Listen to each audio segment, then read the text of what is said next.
Good evening, nation. This is Bryce Shippers reporting to you live from Channel 6 News. Today, we have a very interesting story coming in from the Pentagon directly. We have received some news that seem to put ice on an already chilly relationship. It's no secret that since the uprising in Syria, the United States and Russia have not always seen eye to eye on President Bashar's role in the country. Well, today the Pentagon has announced that they will no longer purchase any of the Russian Mi-17 helicopters that had been purchased in the past by the U.S. for the Afghanistan National Defense Forces. Despite a number of Pentagon officials saying that the Mi-17 is the best choice for Afghanistan, the U.S. has determined it will begin looking for a replacement immediately.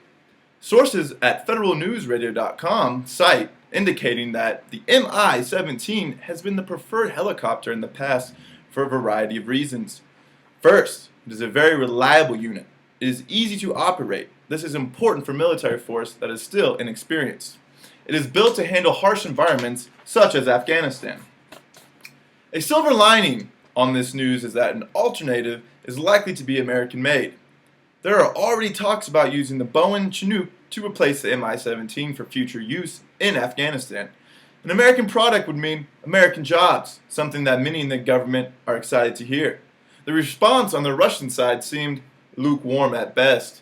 A Russian embassy spokesman called the act, quote, a single action that doesn't affect the broader military and technical cooperation between the two countries. Our next story comes to us from the Vatican. The Vatican is asking the world today, is the mafia after Pope Francis? That is the big news out of Italy today.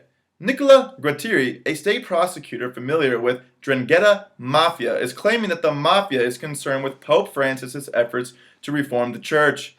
He stated that if the mafia can find a way to stop him, then they will probably consider it. Fox News quotes him as saying, I cannot say if the organization is in a position to do something like this, but they are dangerous, and it is worth reflecting upon. He later added, those who have up until now profited from the influence and wealth drawn from the church are getting very nervous. The 'Ndrangheta Mafia group is considered to be the most dangerous in Italy. Pope Francis has publicly spoken out against the group and others like it. There is no news yet on the Vatican's response to this developing story. Hopefully within this next hour, we will be able to get some fresh news to you.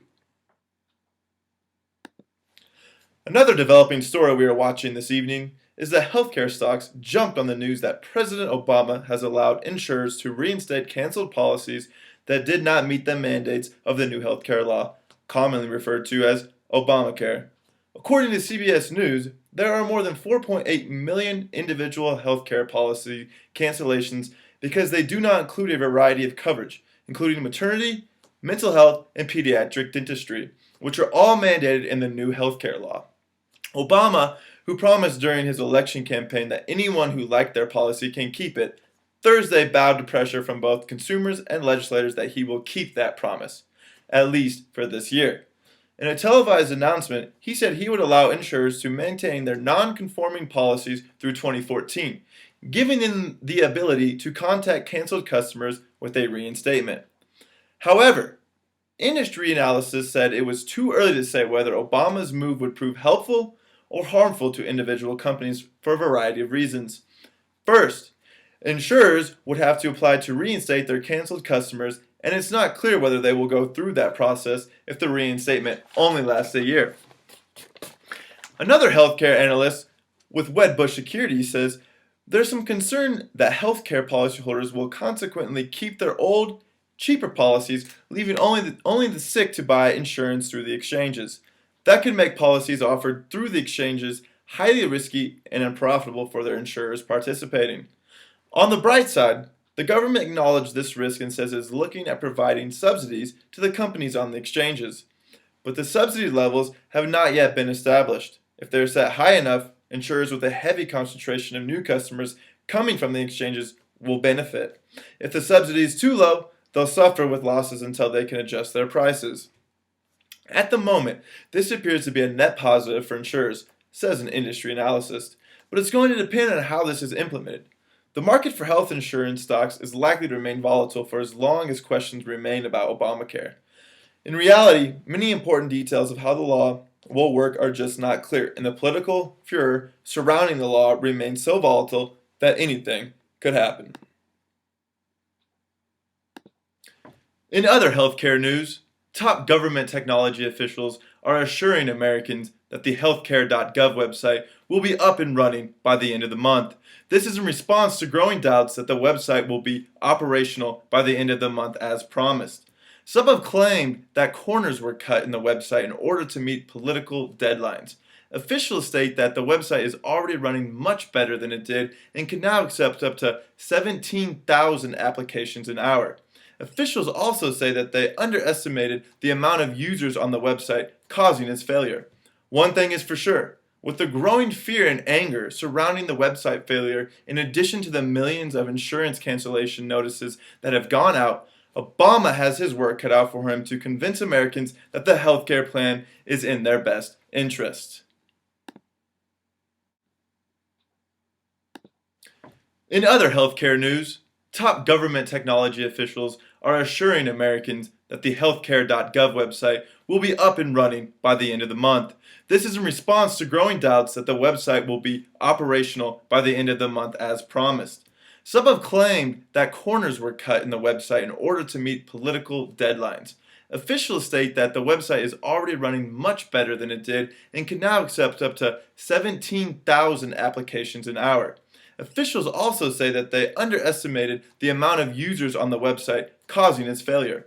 One thing is for sure, with the growing fear and anger surrounding the website failure, in addition to the millions of insurance cancellation notices that have gone out, Obama has his work cut out for him to convince Americans that the healthcare plan is in their best interest. In our last story for the evening, there's a new development today that's going to make citizens wary about Uncle Sam. This year has brought the biggest expansion yet of government efforts around the world to gather user data from Google, one of the globe's most used search engines and online destinations, according to a news report from the company first obtained by Channel 6 News. While requests for user data grew everywhere in the past year, U.S. government attempts to access such data ballooned nearly 3 times faster than requests from overseas.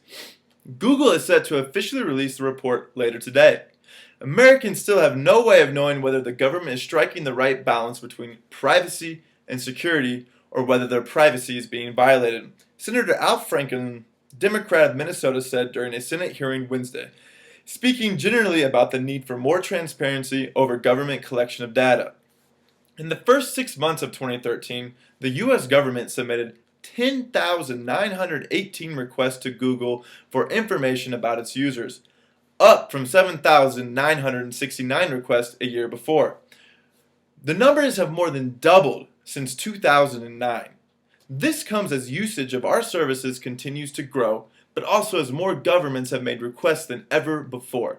Google's legal director, Richard Salgado, writes in his report, in the first half of 2013, Google complied with 83% of the U.S. government requests it received. The requests to Google came from law enforcement agencies and other entities with authority to investigate crime, such as courts and judges. Indeed, the report indicates that 68% of requests this year came in the form of subpoenas, 28% were warrants or other court orders, and 1% were emergency disclosure requests.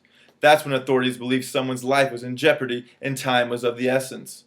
Such requests are not tied to the controversial U.S. surveillance programs recently disclosed by former NSA contractor Edward Snowden.